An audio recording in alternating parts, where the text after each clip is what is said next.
I'm Fatheree. This is Dave. And this is Tex-Trek.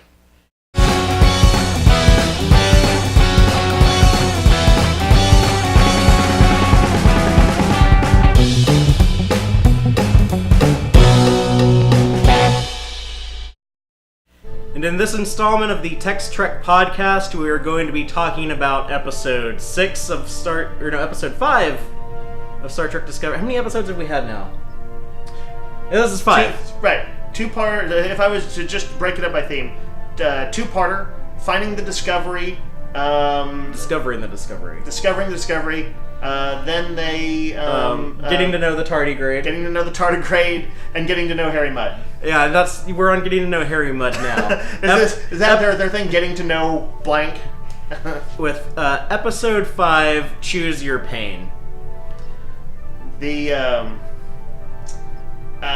We should just real quick remark again. Cool titles. Yeah, these are the best Star Trek episode titles since the original series. I always thought Deep Space Nine was number 2 next to TOS, but I think their track record is really strong out of the gate here, and we do know some upcoming ones too.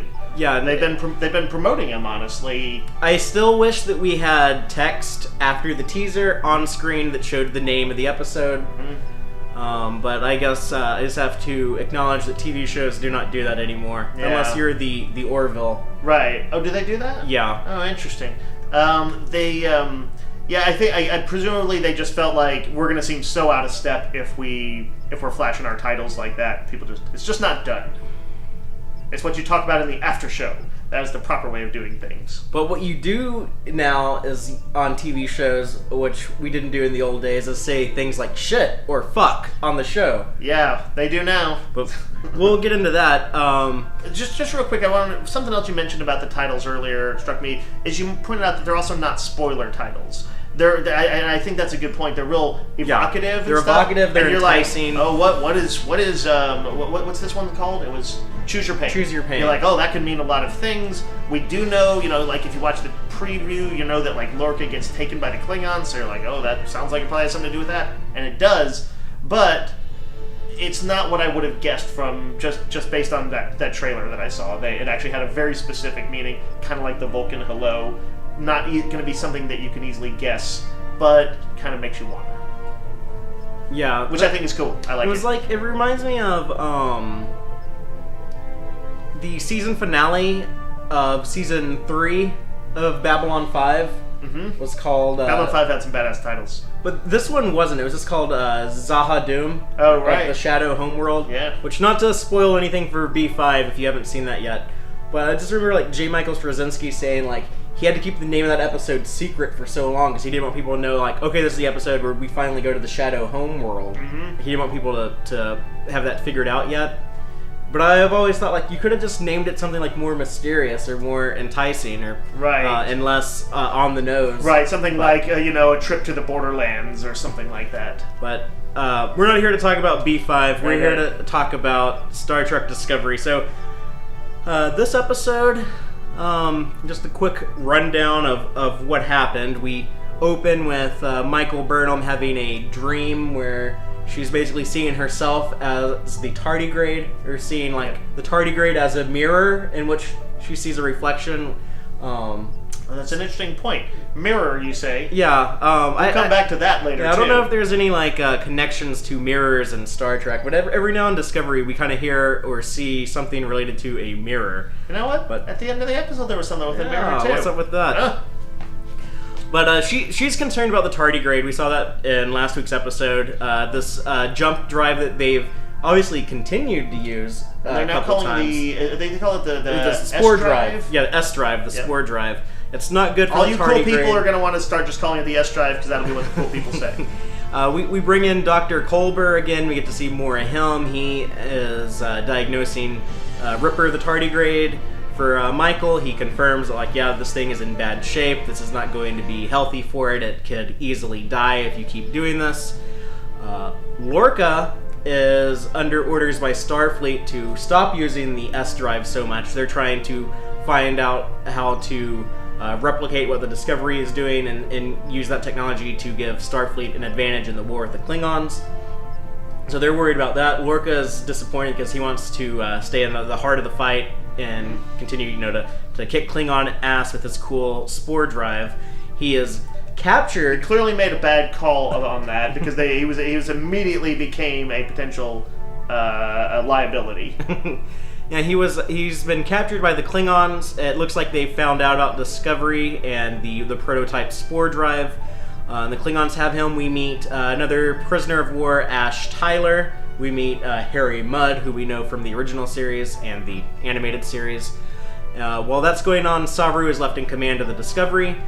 He has to use the spore drive to rescue Captain Lorca, to get into Klingon territory to get to him. So we have they got a choice to make.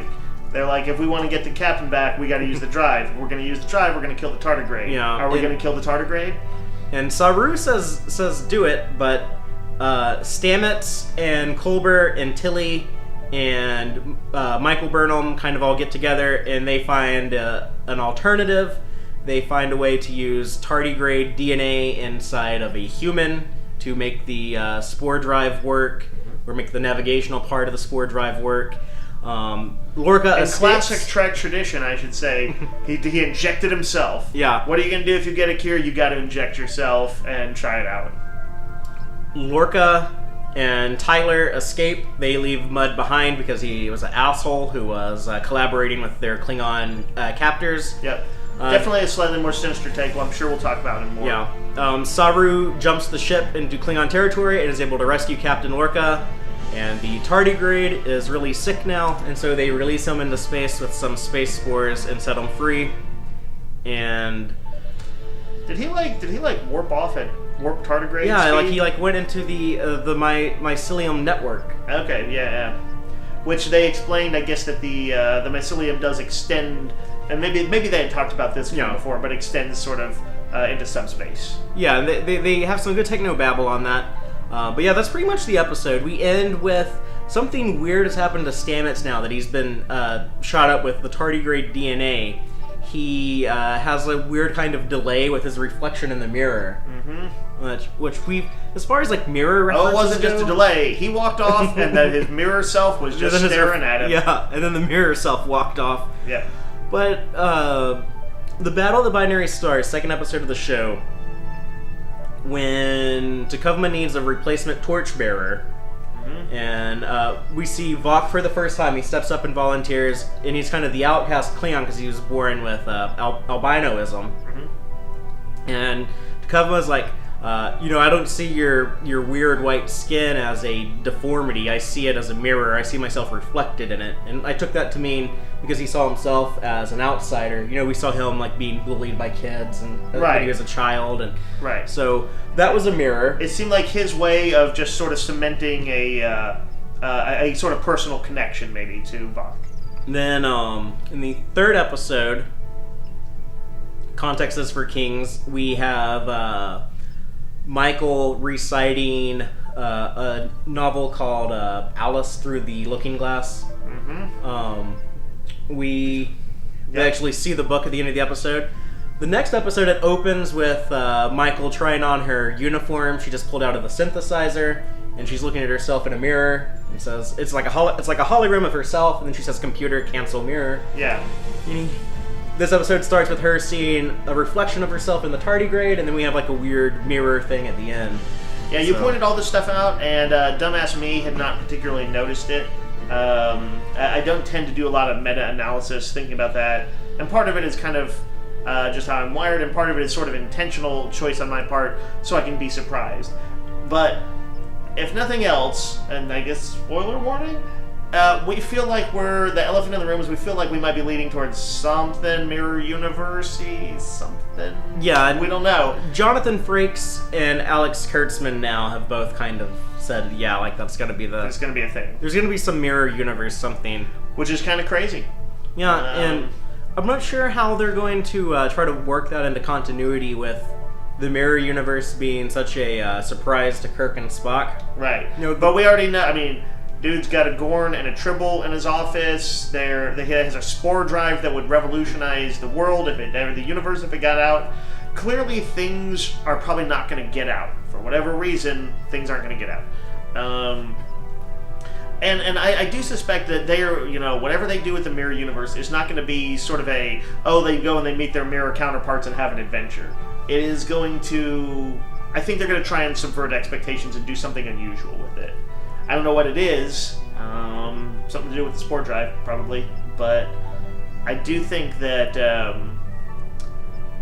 it will be an unusual use of it, if I had to guess.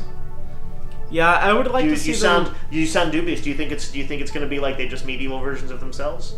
I don't know. There's going to be something more to it. Like they're going to have, because they can maybe, what was the theory that we talked about? I guess we touched on this that maybe they could use the spore drive to travel not just throughout the universe but through time space, and they that would have them setting up Section 31 and traveling to different pasts and futures or whatever to do secret missions, and this will be the secret mission of the whole show. I mean, but what if they did do something like that, and this mirror universe is kind of where they start seeing, we could universe hop too. Well, my idea would be, which I don't put much faith in this theory. This is probably wrong, but what I thought that they could do is have this first season is about the Klingon War. Mm-hmm. You end the season with ending the war. The Discovery has to make a jump with the spore drive, and they end up in the mirror universe, and you have the evil mirror version of Captain Giorgio on the ISS Shinjo, and you end the season that way, spend season 2 in the mirror universe. You eventually have them come back to our universe at the end of season 2. Mm-hmm.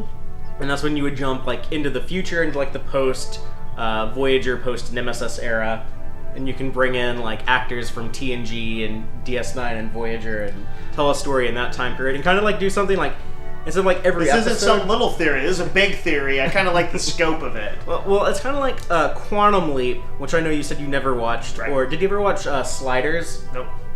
But I know what the premise was. Where they go into an alternate Earth each time. Yeah, each episode ends and begins with them sliding to a new one. So you do that, but instead of making it every episode, you make it every season. Yeah. I don't know if they would do that, but... You know what's funny is, given the kind of the general darkness of this first season, if they were to do that, if they were to go to the mirror universe and be like, oh, well, finally now we're going to get to a dark story. I think, honestly, given the kind of unexpected approaches that they've done, a 2-part opening that's essentially a prologue before you even see the Discovery, lots of subversions of traditional Trek tropes, the crew that, broadly speaking, is a best of the best group of friends and stuff like that. I don't think that's that out there. I actually could see them doing that. And maybe this means that we're setting ourselves up for disappointment if they don't go big. Well, I mean, this is just a guess. I have nothing to base this on. Right. I haven't taken any evidence or there's nothing pointing to this. You don't have footnotes for us. Yeah. But I do have it doesn't seem as crazy as I would have thought. If you had asked me if you had told me that theory before we had seen a single episode of it, but maybe just knew a little bit about some of the storylines, I would have been like, no, you're crazy. But now having seen the show, and that they do like to do the unexpected on it, it doesn't seem as crazy. You thought I was crazy when I first mentioned a fungus-powered ship. Yeah. I don't think I was like, you're crazy, get out of here, Tesla. I think I was like, yeah, that sounds crazy, but your evidence seems plausible in this case. You did have some few footnotes. And I'm gonna bring it up here. I do have another theory that I don't think I'll talk about here. I'll talk about it maybe in because it's such a big spoiler if it's true. Yeah, right? I'll bring it up in the He hasn't even told Easter me eggs. yet. So well, you don't. I know that you don't want to know. That's true. I like the surprises. But I've brought it up on Twitter. So if you're not following us on Twitter, you should at Tex-Trek. And you can see it there, but this episode basically did everything I was thinking it would do to support my theory, and I'll just give you a hint of it here, is I know why we didn't see Vok in this episode. I know what he's up to. I'm 100% certain that I got this figured out. And if you want to see what I'm talking about, lay down some money on this. Yeah. If you want to have some betting go on. Or I'll take any bet with anyone. Yeah, I'm dead certain that I got this Nothing right. says Star Trek like gambling. Well, DS9 Quark, he had a gambling establishment. But, so Dave, on this episode, one thing that I know you want to talk about is Harry Mudd. Sure. A beloved classic Trek character. Mm-hmm. This is his third appearance, or fourth if you count the animated series. Did you want to say anything about Harry Mudd Sure, tonight? let's just quick kick it off. Just as a first thought, you know, I knew just from the trailers he wasn't going to quite be, certainly not the Harry Mudd we knew later on. Because the Harry Mudd we know from like the 60s is, I feel kind of equates to the actor Brian Blessed. You know, the Hawk guy from Flash Gordon. He's real big, larger than life, boisterous. And this guy looked a little bit, he seemed more sinister, and indeed he was. But he did have a kind of a larger than life air about him. He mentioned his wife Stella, which was a nice thing to drop in there and kind of just cement some of his the handful of things we know about his personal life.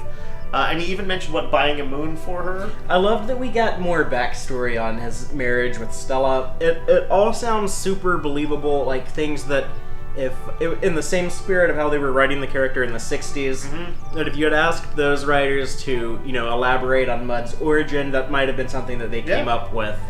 Very specifically, he said that I think he fell for this girl. What was it? Was the idea that he wasn't good enough for her, or was that with her parents? Father. For her father. So he bought her a moon. Do we presume that that's where the robots were later made? No, that was a different planet that he crashed on while he was it's clear escaping from prison. He's a guy who thinks big. We know that people buy moons in Star Trek though because Quark's cousin Gala on DS9 owned a moon. And they're just everywhere. Just everywhere. I think that's the only time, but yeah, I mean that's something that some people, I would assume outside of Federation space, accumulate enough wealth that they can buy a moon. Now, overall, I'm gonna say I rather like this version of Harry Mudd. He felt more like a sly con man than he did the guy who was like a huckster kind of schemer guy. The direct connection between this and his persona on TOS is a little shaky, but it didn't seem like one where I couldn't buy it. I was surprised how much he felt like he was the same character, though. Did he? It's been a little while since I've seen Mudd's Women, where he had to probably be a little bit more, pimpish. He's I know he's kind of played as just like this impish kind of likable character, but if you just look at his two TOS appearances and even his animated series appearance, he actually is a pretty big scumbag. Yeah, he's a bad dude. He does carry this charisma, but I think to some degree it was more like in the 60s they were his space pimp persona was something that they were just oh, that's just funny. That's just good times. We're not going to dwell on the moral implications of him human trafficking or whatever. He's a totally irredeemable character.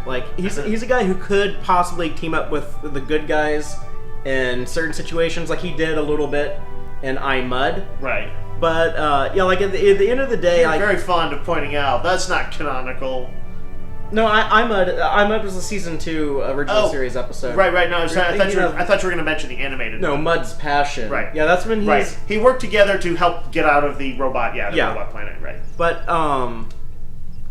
he's not a guy who could ever where they could ever be you know what, Harry Mudd, we'll just let you go this time. You helped us out. He's always gonna be no, we gotta take you to prison. You're a bad person. You do bad things. He's not you can't forgive him for some of the things he's done. This episode, it was, I guess you could say this was a little bit of a more sinister depiction, but selling out prisoners to be beaten to death to the Klingons, and basically informing on them is pretty bad. That's But the Harry Mudd of the original series, I can't be a guy. I can't think that he would be a guy who is so principled he wouldn't do that. Right. I can still see him. I was trying to remember because I haven't seen Mudd's Women in a little while. What was his particular angle in that one? He had women that he was taking to the, what's the name of the system? He's taking them somewhere to. He basically wanted people to like buy these wives from him. So he was.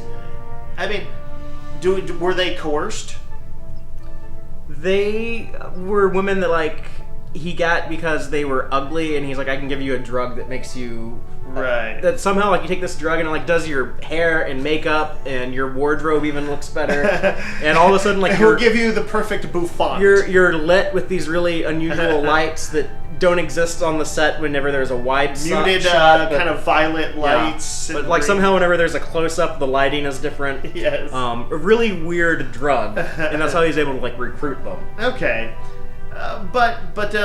So I was trying to think of just like how bad it is, you know, like I would say a fully cognizant and he tries to take over the worker Enterprise. He wants to take over the Enterprise also. Right, that's pretty bad. He had like a laundry list of crimes he had committed. Yeah, that's true. But they did play him as a scamp. More so in his second appearance.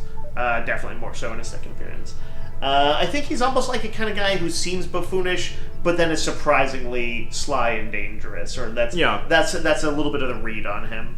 Or maybe not even that sly in those, because he might have gotten a little bit lazy, but definitely more dangerous than you expected him to be, or more ambitious maybe. And I liked in this episode when we got a hint of his outlook on the war and on Starfleet in general. Yeah, it's a sort of reasonable perspective, right? I think so. Yeah, where he basically blames Starfleet for starting the war. You know, if you keep going out deeper into space, of course you're eventually going to run into like some nasty aliens that start a war. And he's basically like, I'm one of the little people that get shredded by your wars. And because there is some, I suppose, sympathetic thing in that he was trying to woo his love and trying to impress her jagoff dad, and what he bought a moon with funds he acquired from some very nefarious lenders. It sounds. I would think possibly the Orion crime syndicate. Right. I'd love for that to be the case. Yeah, he borrowed some mob money in short, like. But they didn't say it in that. But I'm sure he's done a lot of illegitimate business in his time. How did he end up in Klingon space? Well, he said that like the people he basically was like late on his payments. Right. So these loan sharks were chasing him. Yep. And he had to go through Klingon space, and they captured him. Right. Interestingly enough, we know from the Wrath of Khan, Admiral Kirk tells Mr. Savick, Klingons don't take prisoners, but we see here that they do. Yeah. Sometimes, I guess. Yeah, I mean, you know, it's one of those things where a single line in a movie, you know, that was, you know, dramatic for the moment, but might not have been carefully considered at the time. I'm not, like, offended that they showed them taking prisoners. You know, I guess maybe in Kirk's time, 10, 20 years later, by the time we get around to Wrath of Khan, maybe that's just Wrath changed. of Khan would be almost 30 years after this. Yeah, so who knows? Maybe they changed their prisoner policy. They're like, we're tired of wasting time torturing people, we just want to kill them. Well, or we do have, Lorca explains in this episode that prisoners are taken back to Kronos where they're tortured to death for the public to see. So right. And one last thing about Mudd, though, that I thought was interesting was what did he mean when there is that one poor Starfleet prisoner who just looked like he barely had any life left in him, and then Mudd chooses him for the Klingons to torture, but he says I believe the technical term for his condition is out to lunch. What does that mean? Well, you know, like out to lunch sounds like it would be like essentially like PTSD, shell shocked, kind of like, or maybe brain damaged. I guess that's what he's not there. He probably has already taken some beatings. Like I didn't know what he meant by that. Kind of confused. I didn't know if like he was like is like the guys torturing him or like out on their lunch break and they're gonna come back and torture him some more or. Yeah, no, I think I think it's an actual term, okay. But I think it's usually sort of a not all there kind of thing. I did think it was interesting that Mudd described himself as a survivor, right? Didn't he use that term? Yeah. and I wonder how much they'll kind of roll with that as somebody who can, like, no matter what situation he's in, he'll get out. Well, he does. The last shot of him, we do hear him say, "I'm coming for you, Lorca. You haven't seen the last of." Yeah, that's an blood." interesting level of vendetta for him. He seems like a guy who would normally be smart enough to, if he escapes from a dangerous situation, get as far away from the danger as possible. I think there would, if he does come. That doesn't mean he might not boast about it. We know he's going to come back, but I think it's not going to. He's not going to like show up just to like get revenge on Lorca. Right. It'll be he's more gonna like have he's more got of an some angle. scheme, and he could use it to twist the knife in Lorca too, or something. But let's talk about Lorca in prison. We guessed a little bit last week that they might be more of a. He's not trapped here with you, you're trapped here with him. And that wasn't quite the case. He wasn't like playing mind games and playing them against each other. We saw just a tiny bit of that when Laurel is torturing him. Right. And that's what I was going to mention. Yeah, he's definitely got balls of steel, and, you know, is kind of unconcerned with his torture, with his pending torture, probably knowing full well it's going to be pretty bad. I think the coolest thing we get out of that whole prison story with him is Mudd reveals part of Lorca's backstory. What was the deal? Oh, right, that his eyes were damaged when he destroyed his own ship rather than have the crew taken to be tortured by the Klingons. Yeah, the USS Buran. It's named after a Soviet spacecraft. Okay. Or a Russian. I think she was like made in the Soviet era, but yeah, like a Russian spacecraft. Okay. And yeah, he I guess was somehow able to abandon ship and then destroy his ship because it was boarded by Klingons, and he didn't want them to be captured and tortured by Klingons. He thought it would be more... Yeah, I don't know if he like just hit like a remote from somewhere, or did he fire some torpedoes on it while its shields were down, or... They didn't get into specifics, but he blew up his own ship, cost him his vision. Presumably, him keeping it is not just a distrust of medical things, but a way of of bearing the penance for it. It's his albatross. Isn't that what he said something to that effect? Well, right? I don't or know. They didn't say that was how he injured his eyes, but I think that's like a safe assumption. I kind of thought that for some reason I thought that they just outright said he had said in a previous episode that you shouldn't look at an exploding ship. Like kids.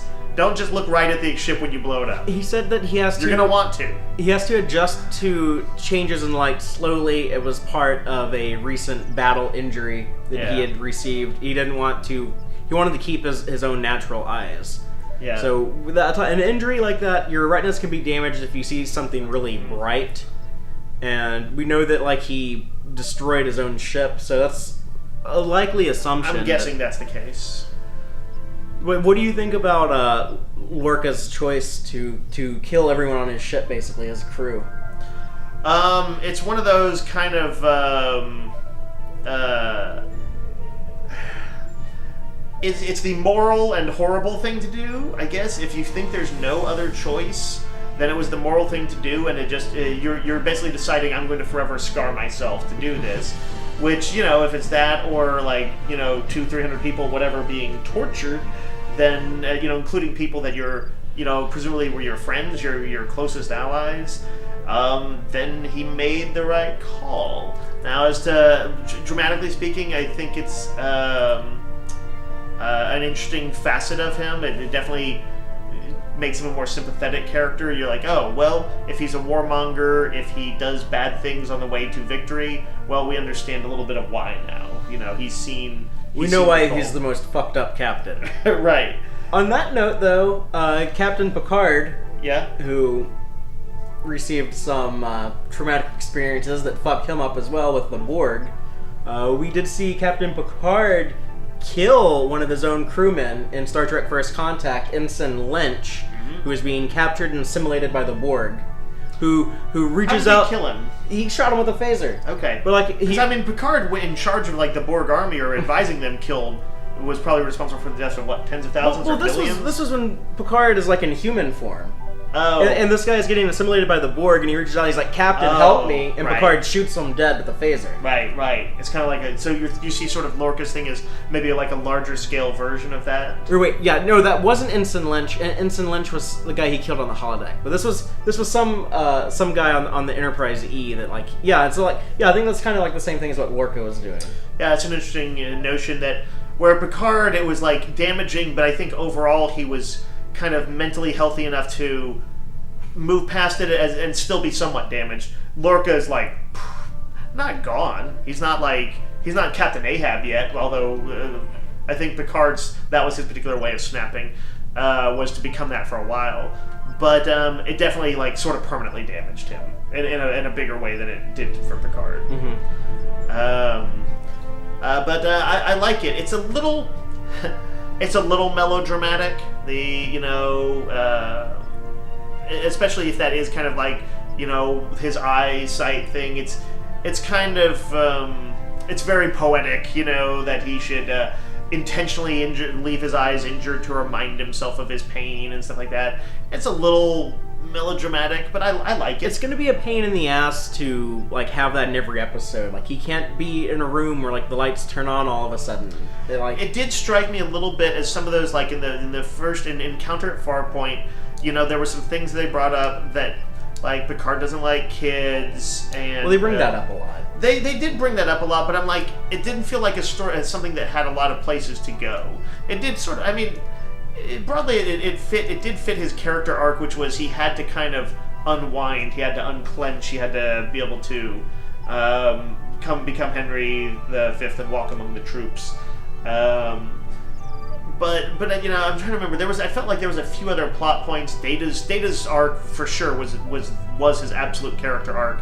Riker's I'm going to protect the captain from going down on away missions.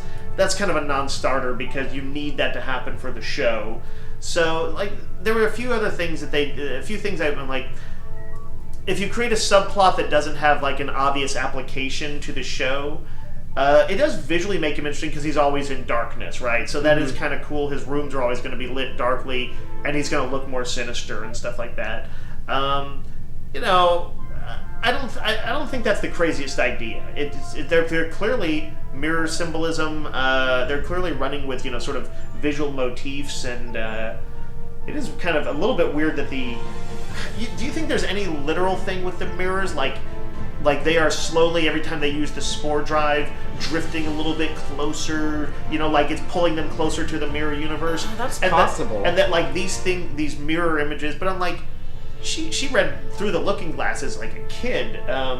It's, that feels more like that's the larger hand of the writers using, they're like, we're going to foreshadow. It's just foreshadowing. Yeah. But I did wonder, like, is it possible it's meant to be a literal thing where like somebody is going to say, hey, I've noticed we keep on bringing up mirrors, and does anybody know what's going on with that? I don't think that's the case, but sorry, that was just a little tangent. That's kind of like the Doctor Who thing they do on like the modern Doctor Who, where they have like there's like a bad wolf where like they mention it like throughout the whole subtly season. through the whole season, then like at the end like there's like a payoff. Right. But I don't think it would be something like that. It seems like it's probably just foreshadowing. Yeah. Anything else about Captain Lorca? I do like how he he's able to figure out who the rat was in the prison. Yeah, he's a guy who kind of is. He has a sort of a quiet sort of competence that like, well, I mean, more than competent. I kind of like how. Where Kirk will work things out sort of very publicly, you get almost the impression that Lorca's a guy who works it out internally. He's a schemer. He's a schemer, and he's not going to give away anything in his hand before he has to. And so that makes him interesting for sure. Continues to make him different from all the other captains, and I like that about him. He's that sort of his problems are and his qualities in a lot of ways kind of are internal. Yeah. Mudd wasn't slick enough to fool Lorca. But Lorca also made a friend with Ash Tyler, who seems like the really great Starfleet soldier to have in a more militarized time of war Starfleet. They seem to hit it off. what do we know about that guy? Is he going to become a recurring character? Yeah, I mean, he's going to be a regular character. Interestingly enough, I forget what he hasn't. Shazad Latif has been really involved with all like the press conferences and stuff. Like whenever they have like the whole cast, like they always have him. Right. But we didn't see him until this episode. Yeah. I don't want to talk about too much about what I think is going on with him, but I think that the way that you think he's a Mirror Universe infiltrator? I'm not gonna go into it. All right, but the way that him and Lorca teamed up to escape from the prison ship. We got to see phasers set to kill, by the way. Yeah, we got to see some Klingon. Well, those are disruptors, not phasers. Oh, that's true. Klingons don't have phasers. But yeah, we did see the disintegration. Traditionally, in Star Trek, if you get hit with kill, whether it's Federation or Klingon weapons, they usually disintegrate you. Yeah, and it just seems like they stopped doing that. They like at some point, like in like the late '90s, they decided like to stop showing that. It is a little disconcerting. Like maybe it makes the Federation people feel too kind of like sinister. When McCoy shoots the Magato that jumps on Kirk's back, and he just like disintegrates that animal. Like I think they went into its habitat. Right. It's kind of like watching the Tomb Raider games, especially the old ones, where it's just Lara Croft endlessly killing animals, just machine gunning them at point blank. But I do kind of I like the effect and stuff like that. It looks cool on the old ones. My favorites are the movie versions. Like I remember, like when somebody got blasted with a disruptor, it looked painful. Like it took a few seconds longer than you died from a phaser. In Star Trek 3, the Klingon disruptor. Yeah, those guns are the bomb. These almost looked a little more like when Nightcrawler teleports in X2. And I turned them into green clouds. Yeah, and then dissipate real fast. Like, one of the coolest uses of the phaser set to disintegrate was on Enterprise, where Enterprise had the phase pistols. It was pre-TOS. They didn't do that. But then when they did the Mirror Universe story in Enterprise, when they were dealing with a TOS style ship, the USS Defiant, not Cisco's Defiant, but the Defiant from the Tholian Web, right? And they're using TOS era technology. That episode did a really cool job of like making all the TOS stuff look cool and advanced and futuristic. Right, like a little sprucing up rather than a Yeah, and then when they use a phaser set to disintegrate, and the characters see someone get disintegrated with it, it's not like an old cheesy special effect where like someone gets shot and then they disappear. Like the way that they played this up in here is like, holy shit! That guy just like fucking got erased from existence? Like, he was disassembled on a molecular level. Like, what the fuck? Like they made it like scary and dangerous and threatening. If you think about it, like the Federation probably, if you think about like, would you want a police force where they make the choice before they fire, like to either take you alive or take you dead. And if they're going to take you dead, if it hits you at all, you're dead. There's no evidence to think about after. Actually, I guess with probably a tricorder, you probably have tons of evidence. But if you think about it too long, it becomes a little disconcerting to imagine just kind of casually disintegrating people that often. There's a cool spacey though. There's a cool conversation about it in Deep Space Nine. A wartime situation where these medics are talking to each other. And one of them says, if I get shot, I want to be set to disintegration. I want to be killed instantly. Yeah. And someone else is like, oh, well, I've heard that might not be the case. I've heard that it might feel like being boiled alive. Oh, interesting. I love that it had like this kind of mystique to it. Yeah, that's interesting. I kind of like that as a conversation that to be had. I do want to, as long as we're talking about the Klingon ship, I got to talk about the Klingon ship, which immediately made me recoil a little bit when they called the briefly glimpsed ship a D7. That shit didn't look like a D7 to me. But we didn't see. It could have been like a normal D7 with like this weird attachment on the front of it. Well, their stuff all looks like big floofy peacocks now, metal peacocks. The line that Harry Mudd had, where he says, "Our Klingon captors might look stupid," Or our Klingon host. Our Klingon host might look stupid, but they're nothing but like. Or nothing of the sort or something like that. Yeah. Yeah. When he said like our Klingon captors or our Klingon hosts certainly look stupid or whatever he said, where you're like, yeah, they look stupid. Their ships are ugly, and so it's, no, I didn't become a racist. Just because I didn't like the new redesign of the ships. People are gonna take that line though and just be like, "See, even the characters on the show know the Klingons look stupid." Yeah, I hadn't thought about that. I just assumed that was Harry Mudd being an asshole. Yeah, you know, like here's the thing. You know, Marvel knows when they in the Marvel movies when they score points when they show some Easter egg that's like the Adam Warlock's cocoon or something like that, where they kind of depict it pretty accurately to how it looks in the comics. They know that registers a lot for people. And, like, D7's one of the coolest ships when we did our countdown. Yeah, that's our favorite. And they, you know, admittedly, we're not sure that we saw them like that, but it did not look anything like the D7. It looked more like some of the ships we saw in the first episode.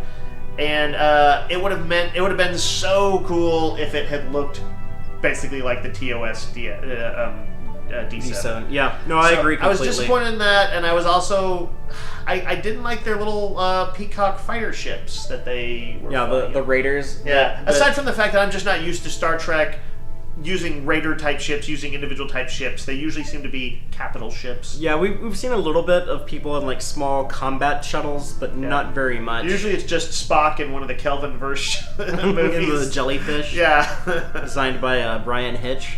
Oh yeah, that's right. Brian Hitch the comic. What about when Ash Tyler?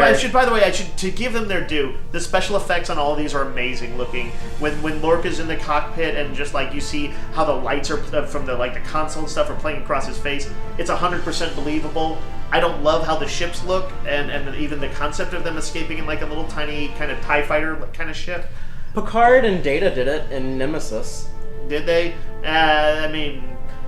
That was, I guess, like a big everything. You know, that was a big exception ship in the first place. A D7 is a they're not on a D7 when they. That's they're true. on a. That's true. They're obviously on a bird of prey because the crew complement is only 30 or 40. Part of it is I actually don't like the design on those ships. I think it's a rare case where I just don't think they looked good. Well, they didn't look Klingon to me. Here's the thing they're doing is they want to make these 24 different Klingon houses look different, and so the thinking is like there's so much variation with the Klingons that like every house would have its own type of ships that look different from the other houses. That's why there's so much variety at the Battle of the Binaries when all those ships showed up. Yep. They all looked very different from each other. I would like someone to unify them just so we can get decent-looking D7s. And if the show is going to lead to a more TOS-type aesthetic, like they said that it will, I think that's eventually what might happen. I think that might be their solution of how to tie it back into continuity, is you have the smooth-headed Klingons that got affected by the augment virus end up taking over the Empire. They're the house that rises to dominance. They did, and they have Matt Jeffries design D7s. It seems weird to me that they would put so much work into these new looks only to later on in the season, and I guess this would be the ultimate shout out to fans. This could be like a big way to kind of win back people who've been having trouble with this, which is to have some classic Trek assert itself and knock the shit out of their designs or usurp the power or whatever. It's hard for me to imagine them doing that. That'd be a real ballsy move, since they clearly have put a lot of design work into these guys. And my surmise is just that they have simply decided to do a visual overhaul of the Klingons. But if they did that, I'd have to give them props. And they have said overtly, hey, there may be some things that seem inconsistent. We're going to explain it. Trust us. Yeah. Now, that's the kind of thing that people just say, and they don't follow through with it. Yeah, the Cylons have a plan. Trust us. We have an answer. We have an ending to Lost. Trust us. Doesn't always pan out. But you might be right. You might be right. We also got some Technobabble on, like we mentioned earlier, about like how the spore drive works. We have like this whole mycelium network where this species of fungus can spread out across the universe, and they're able to get into that by using the tardigrade. It has to communicate with the spores on like a a mental level, and they can break into that and transport around the ship. So I'm glad that they're finally taking the time to explain some of the stuff with traditional Star Trek technobabble. Right, and I will say this: they're not getting too out there with the technobabble. Like really, all what you described is about what they said. Is like there's this vast tapestry that runs in all directions throughout the universe to infinity, and they found a way to access it, like subway tunnels where you can just instantly boom one spot to the other. They did put it in Star Trek Technobabblese, but it wasn't like I wasn't listening to it and like barely comprehending what they were trying to tell me. Is that how you normally are with Star Trek? I guess not, but a lot of times it sounds like it's less meaningful. This here, at least, I felt like it was immediately decipherable. Like they didn't dumb it down to like where they have like like red matter, it makes a black hole. Like, right. It was a little bit more complex than that, but as Tilly pointed out, it's fucking cool. Right, and that actually leads into something else I wanted to mention. But I mean, of course, it's worth mentioning. Yes, they dropped the F-bomb twice. Like Stamets repeated it. He's like, "You're right, Cadet. It is fucking cool." You said earlier you thought that I wouldn't like the scene because I'm too Trek traditionalist. Or what was your thinking? Because like you're old and you don't like when people say the F word. Fuck that shit. I would say mildly resistant to it appearing in Trek. It is one of those things that feels a little out of place, but it's not some deal killer or anything. And I laughed at the scene. I mean, at this point, the show is already very different from other Treks. So what's a drop in the F-bomb? We already knew that there was a possibility they were going to do it because of the way of of the rating. Their unique distribution system and all that. I mean, I was half thinking that they might, a little bit Game of Thrones style, have minor nudity, a little bit more in the way of sex scenes. They've been very chaste, by the way. I'm disappointed in New Discovery, and I want more sex scenes. But no, it was funny. It was a good scene, and I actually loved the way they used it. What's the other guy? What is it? Stamets, who's like, no, she's right. It's fucking cool. Yeah.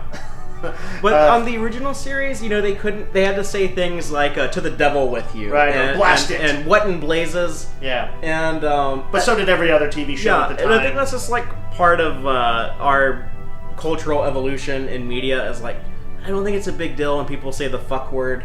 I think it's kind of childish to be like, oh no, we should never say this. Like, it's a word that's used in real life. Right. It is a little. Trek is an idealized future, and like in my idealized future, it doesn't mean that swearing goes away, but it may mean that people are. I'm not one of those people by any means who thinks like, oh, if you resort to using swear words, it shows a lack of education. That's complete horseshit.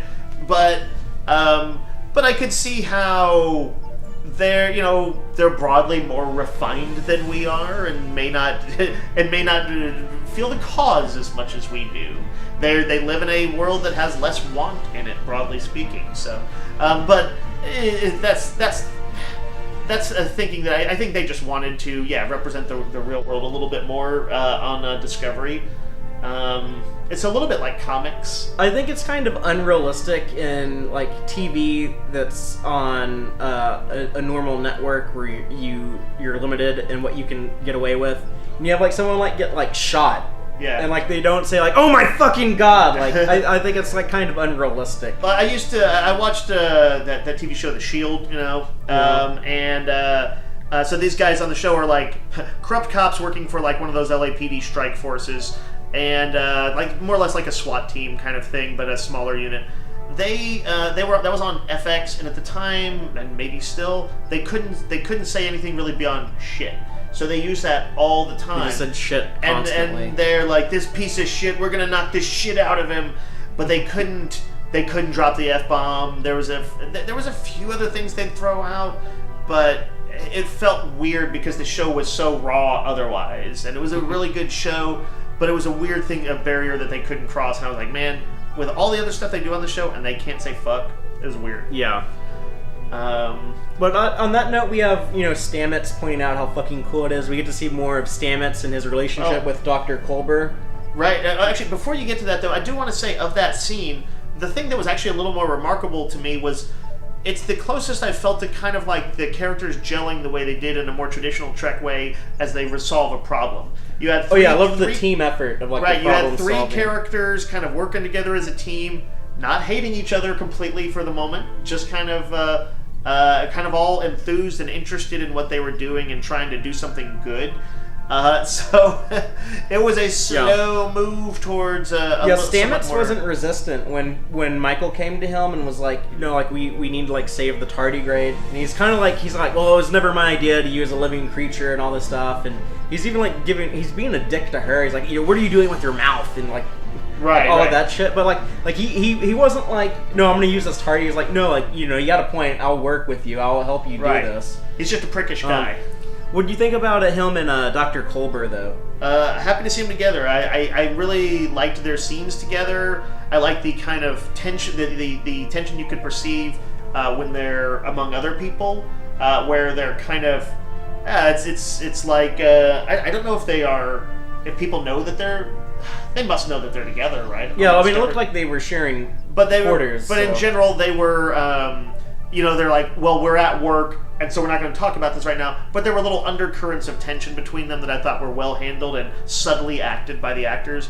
And then when you do see them together in a cute scene where they're kind of brushing their teeth later on and talking shit over, I thought that both actors sold the hell out of it and did a great job. I thought it was interesting when Dr. Culber was explaining to Saru how, I know you want to make a S-drive jump and go look for the captain, but we can't do that because of what's going on with the creature. Mm-hmm. And this tardigrade will die.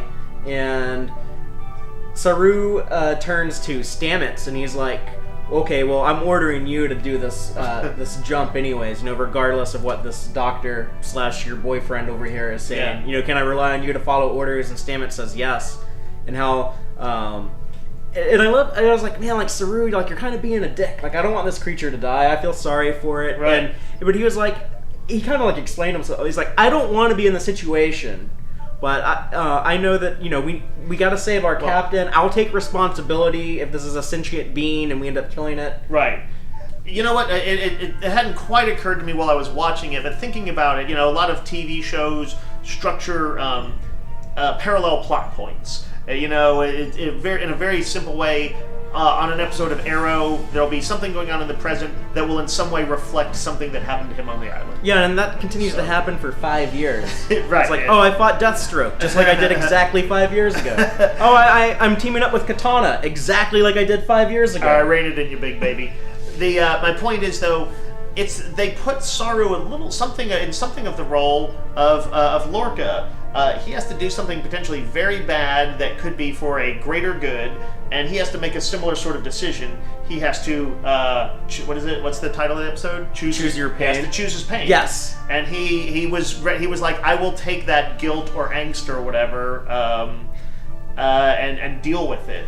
And they also set this up in two episodes ago in Context for Kings when he tells Burnham, when she's comes onto the ship for the first time, and he's trying to warn her, and don't try any of your mutiny shit. He says, I'll do a better job protecting my captain than you did protecting Captain George. And we know they elaborate on that more here. He's bitter at Burnham. He really respected Captain Giorgio just like she did. We know from really like the Next Generation hammered it in, like the first officer is responsible for protecting the captain. And he's like, you failed. You allowed like this great captain who I loved working for. I wish I was the one studying from her as first officer instead of you. You wasted your opportunity. You got her killed. I'm not gonna mess up like you did. I'm gonna protect my captain. We know from the episode before this that he doesn't really like Captain Lorca 100%. Where he says, you'll fit in great with Captain Lorca. It implies that. He does have. He feels like a guy who wants to be the very professional. In some ways, wants to be the kind of classic Star Trek Next Generation style crewman. Yeah. And realize he's kind of working with scoundrels. Yeah, but he's, even though like he has like a little bit of dislike for Lorca, he's like, I'm gonna do my duty as first officer and protect him. I have to save him. I have to get this S drive working, and we see him do some cool I would have stuff. thought a guy who's a prey species or whatever might have a little bit more sympathy for the tardigrade being tortured, but his duty seems to really come first. Yeah, and it's like I told you previously before we were recording that they don't make him into like this cowardly cartoon character where he's just like, you know, he's not the cowardly lion from the Wizard of Oz. Right. And we see him actually do some pretty badass commanding when he rescues Lorca from the raider that him and Ash Tyler have gotten onto. He does some cool alien stuff that was unique to his species. Yeah, they incorporate the prey things. What do they call his species? Kelpian. And I also, for the record, for the actor, I thought that he had one of his strongest scenes when he did tell Burnham that he's actually not afraid of her; he's envious of her. Yeah. Like it was an interesting. You know, it's kind of rare to see people assess their own issues as hardcore as he did in that scene. And I liked that. I thought it was refreshing. Mm-hmm. I didn't like her regifting, as we discussed earlier, of the telescope. Yeah, so let's just talk about that at the end of the episode. I actually liked that. I didn't want them to do, like, in Game of Thrones, when Jon Snow tries to give Jorah Mormont his father's sword, and he's like, oh no, I could never accept that, you keep it. It's like, she doesn't feel like she deserves this telescope. But don't you think that's a human reaction, though? People don't, like, forgive and forget in an instant. What he's not forgiving her by accepting that. If anything, he's still kind of like, I don't like you. I would rather me have this telescope than you have it. I don't know if they conveyed that exactly. I thought it would have been too much for him to be like, oh no, Michael, you clearly deserve to have this. I would have been like, you just explained how much you butt heads with her and dislike her and disagree with her. Like no, like this guy would totally accept the telescope. I think I would have seen him saying. He doesn't feel like he has exactly the most confidence in himself, although he's been getting better at it, I gather. I feel like he would have said that he almost would have been like, I'll earn my accolades on my own. I don't need your pity, or something like that. I think he might have interpreted it that way because he does still kind of feel a little harsh toward her. Now, but he loves Captain Giorgio. He would want that telescope.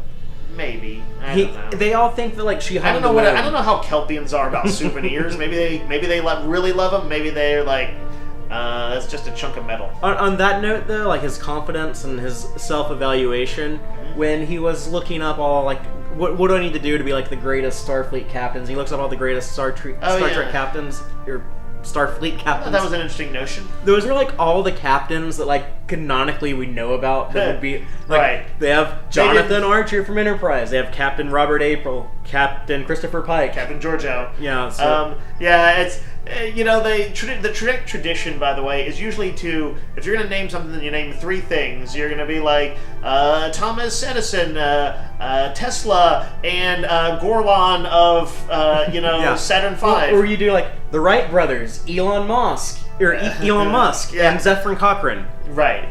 You throw out a few future-y guys to make it properly spacey. Yeah, it's like two things we know and then one that we don't know. Right. It was just you'd be like on the Orville where every single reference is to something 20th century. Yeah. And by the way, I actually do like the Orville, but that is kind of a weird thing that they just do. That's what I like least about that show.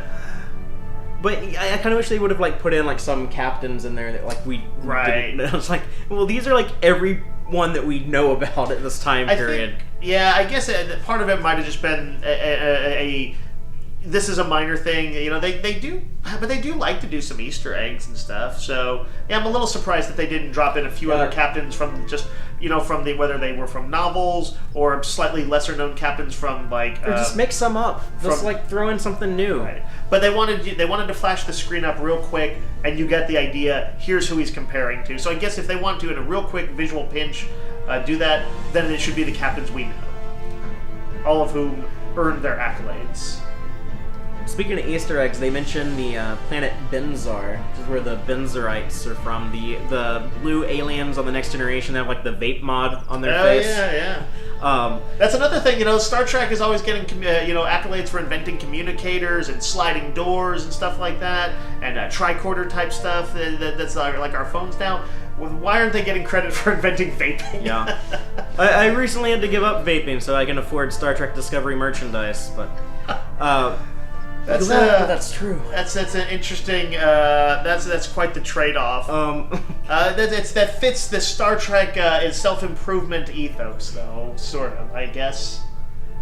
On Michael Burnham, our lead character, I feel like this episode was the least focused on her out of all the episodes up to this. This kind of felt like more of like the ensemble show. She was still sort of the moral compass of the show, but she had less to do. Honestly, Saru, Lorca, and Stamets, and the doctor whose name I'm not going to remember. Dr. Culber. Culber? How do you spell it? Culber, I believe. Colber. Okay, I'm not familiar with that last name, but sure. I'll forget it until maybe like 3 or 4 shows from now. But it was their episode, I feel like. And that's a good thing, I think. I'm not disappointed in that. But is there anything about Michael Burnham that you want to touch on? Let's see. I did think this is a minor quibble with the show that, the notion that she was kind of the only one who thought, maybe we shouldn't be, hooking up the nipple ships, clamps, the jumper the cables to an elephant, seemed a little weird to me. And then when she's like, well, what if it feels pain? And they're like, oh, that's an interesting point. I'm like, dude, if they seemed pretty refined in Archer's era, or at least getting there, then by the time you get to this era, even on this is a ship of scientists too. You would think but that it's being repurposed as a warship. I know, but Lorca's mission is to turn the ship of scientists and explorers into soldiers. I'm just saying, I feel like that probably somebody who's not the new person might have said, "Should we hook up the jumper cables to the elephant?" Maybe not. It was I understand plot-wise why they needed to do it. They needed her to be the moral voice. I just kind of thought they did it a little bit clumsily. If I had maybe seen a few of her talking to some other people, and they're like, well, yeah, we think that there's a rudimentary structure, but it's hard to analyze, a little Tex-Trek Technobabble, because of part of its existence that goes into subspace, they can't know if it feels, and that sort of research could take them months based on what they know, and, if I had seen a little bit of something like that, where she's like, well, we're not going to wait those months, and where she was still the person who stood up for it, but it didn't seem like everybody else didn't think about it. That's all. That's something I would have liked. You said that you were having a hard time finding a hero in this show. Yeah. But I've always, from early on, I always really liked Burnham, and I pretty much agree with most of what she's done in the show. Like, she did get kind of too emotional. I hate that she killed Takuvma when her mission was to go over there and capture him. Right, that was understandable. That's why I kind of agree with people blaming her for starting the war. But yeah, she was emotionally compromised. She just saw her her best friend, her mother figure being killed. It's a little different. She's made some good choices, but also I guess broadly doesn't fit the hero thing in just that she's very damaged at this point. Which is not to say you can't have a damaged hero. In fact, that's a lot of times that's your most interesting dramatic characters, for sure. But she still had that kind of dead inside look at some point when she was assessing, looking at her roommate snoring. Adorable. Yeah, Tilly still snores. Yeah, that's a recurring thing. But when she and I think at some point when she was talking to her, when she was telling, was it Tilly was trying to draw out what from her? She wanted to ask her something, and Burnham did not want to talk about it or something. Yeah. She was doing it's not you, it's me. Yeah, where she was saying was it just in hanging? Well, she was like, I don't have a job to do. I don't have anything to stay busy with, and it was like, well, that's good. Now you can decompress and just let your emotions work themselves out. And Burnham's like, I don't want to do that though. Right. She has a little bit of. She still seems like she's full on PTSD. Not full on, but she's still dealing with those issues. I think that's interesting. But I do think traditionally heroes tend to be leader types. They tend to they want to take her on that journey though. It's very clear that they don't want she's not going to begin that way. The whole point is to see her emerge. Yeah. It's I'm super intrigued with this character because of how I think she's very unique for Star Trek. Mm-hmm. at the same time, like, incorporating a lot of, like, traditional Star Trek elements, where I think she has kind of, like the Spock, Data, 7 of 9, like, type of, like, super brain, where she's just, like, highly intelligent. Not on the level of some of those other characters, but, like, you know, like, she's extremely knowledgeable. She's, like, in that first time we see her, where she has, like, she's done the math on, like, how many hours and seconds before, like, that storm comes and hits them. And it's Vulcan-like down to the second. Yeah, she can do, like, the action-y type stuff, where she has to leap across space to escape the brig, and where she's running through the ship and crawling through the Jeffries tubes to lure the tardigrade away. Every episode of the show, she's been solving problems.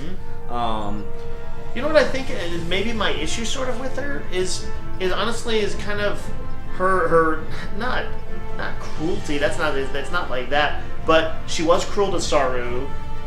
She's kind of dead emotionally to Tilly. She's a little bit manipulated by Lorca. I don't know if she seems cognizant of his manipulation, so I don't know if I truly say she's manipulated, but she's not a warm personality. Her Vulcan nature. No, is hell yeah. kind of... She's a human who, like, watched her parents die as a child and then got raised by Vulcans. Right. Yeah, she's gonna be very emotionally fucked up and have a hard time. You know, it's easier to be like. It's difficult to have a lead to me though, who's kind of cold.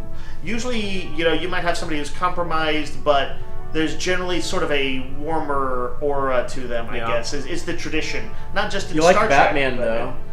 Yeah, but I don't like Batman who's an asshole, and that's one of the reasons why I don't read a ton of Batman comics. I don't think that she's an asshole though. I think she's always like trying to work towards like the greater good. That speech that she gives when she's on trial about how like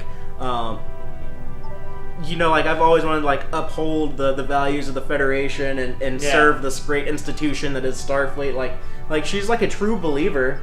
Right. She has like some very apparent emotional baggage, and a lot of it like is very unhealthy, and she hates herself, it seems like. But at the end of the day, like, she wants to, you know, to do the traditional Star Trek right thing. Yeah.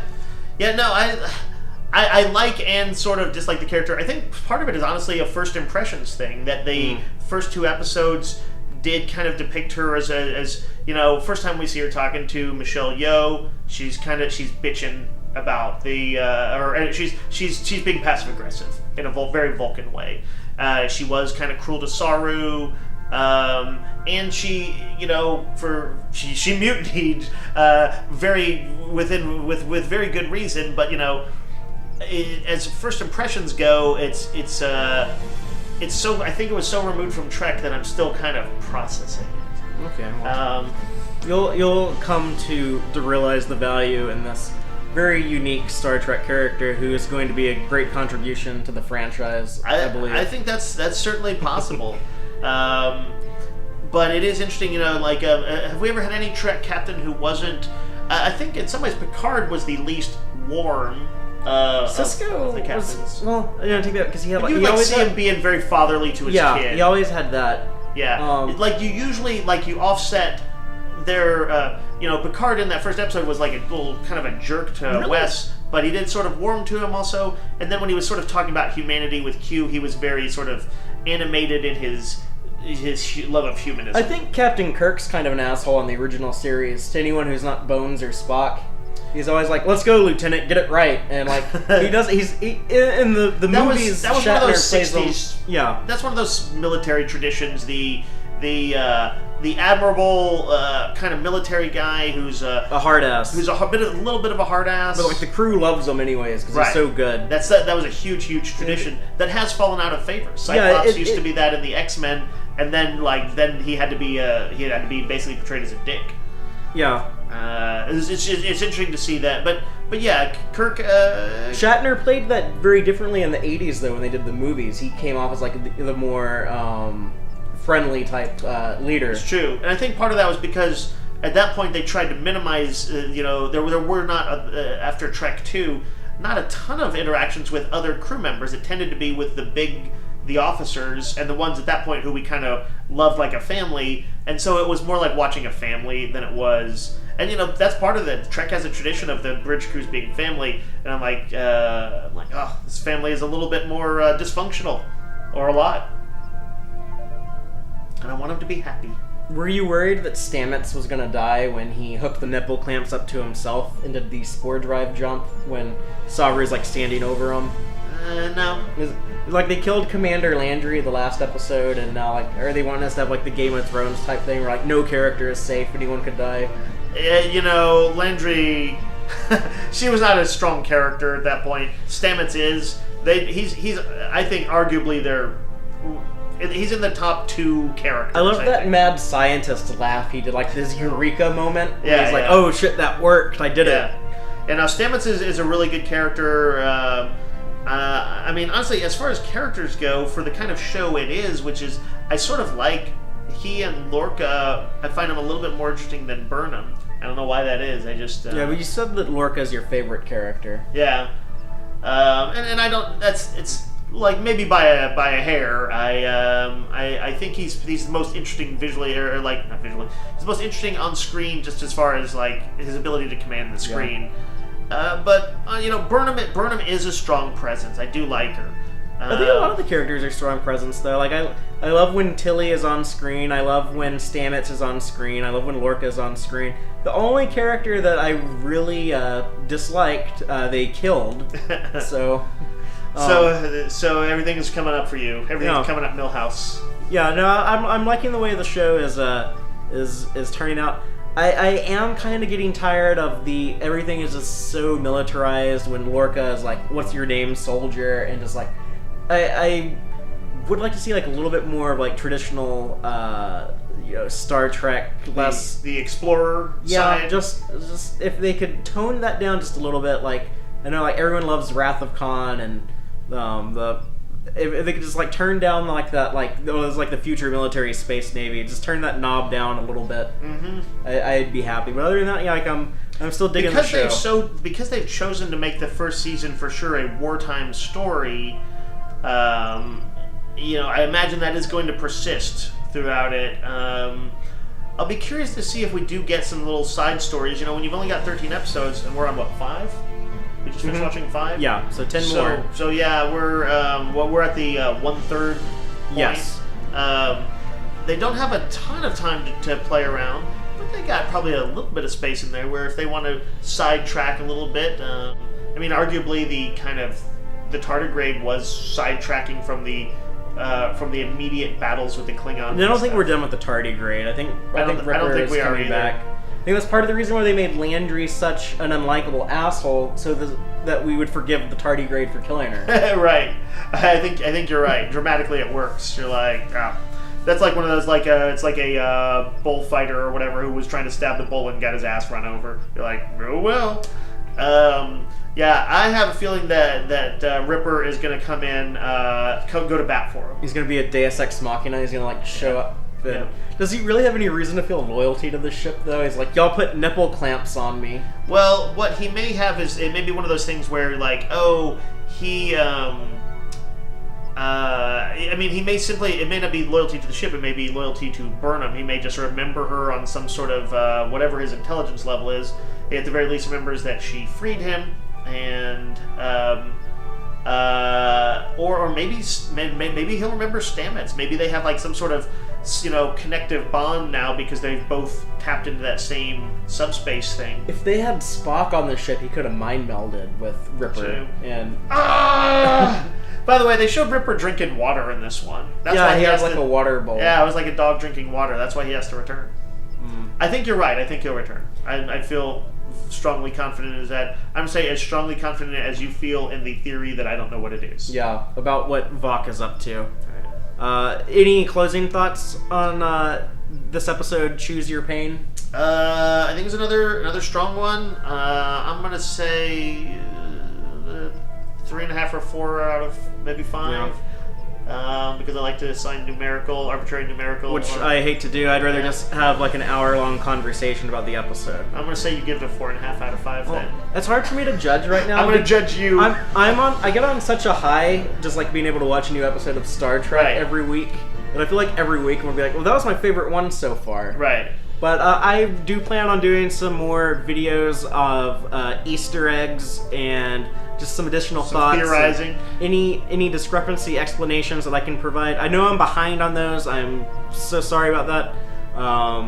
I'm gonna try to get caught up before our 6th episode airs Sunday, and that episode is going to be called Lethe. Yep. As in the... Isn't that one going to air a little bit late? Huh? Isn't that the one that is going to air a little bit late? So we thought this was not going to come out till Tuesday, but it's actually, this is going to be out on Monday. Next week's podcast episode will be out on Tuesday.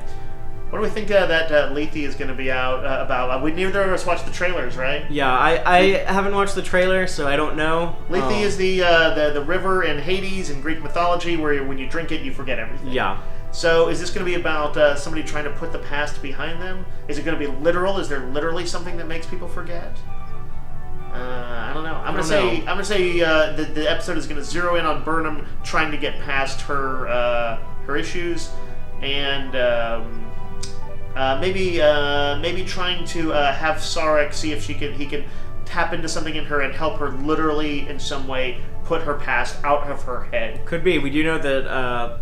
We know at least he's going to be in it, right? to show up. Yeah, I did see the clip on After Trek, but we will discuss that next week, though. And so until then, live long and prosper, y'all. Thank all of you so much for checking out this installment of Tex-Trek. I hope you enjoyed it. Please be sure to like our YouTube videos and subscribe to our channel.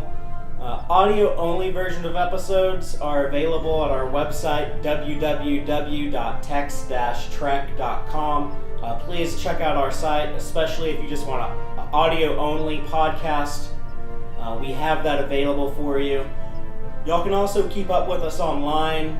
You can follow us on Twitter, @TXTrek, or you can check us out on Facebook at www.facebook.com/tex-trek.